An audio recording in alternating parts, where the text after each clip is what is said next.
వీటికి ఒకటే తేడా. అది సేమ్ కెపాసిటీ.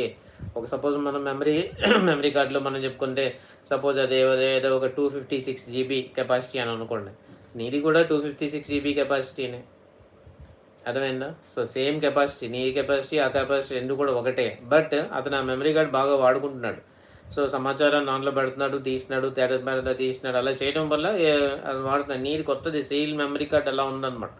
సో, 256 జీబీతో అప్పుడే ఎలాగ తీసిచ్చినట్టు మార్కెట్‌లో నుంచి కొన్నట్టు నీ మెమరీ కార్డ్ అలా ఉంది. నువ్వు వాడట్లే కాబట్టి అలా ఉంది.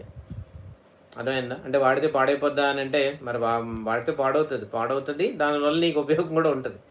పాడవడం కంటే కూడా నీకు ఉపయోగం ఎక్కువగా ఉంటది. కాబట్టి నీ మెమరీ కార్డ్ ఏదైతే 256 అన్నామో, సో, దాన్ని వాడడం మొదలుపెట్టాలి. వాడడం అంటే ఎలా మెమరీ కార్డ్ అయితే ఎలా వాడుతుంటామో, సో, దాంట్లో కొంత డేటా మనము ఇస్తాం కదా! ఇచ్చినటువంటి డేటాను మళ్ళీ మనం తీసుకోవడానికి వాడుతుంటాం. అలాగే నీ బ్రెయిన్‌కి కూడా సమాచారాన్ని ఇవ్వడము, తీసుకోవడము. దీన్ని ప్రాక్టీస్ చేయాలి. నేను చెప్పిన ఎంతవరకు అర్థమవుతుందో తెలియట్లేదు. సో, ఎంత క్వాంటిటీలో మీరు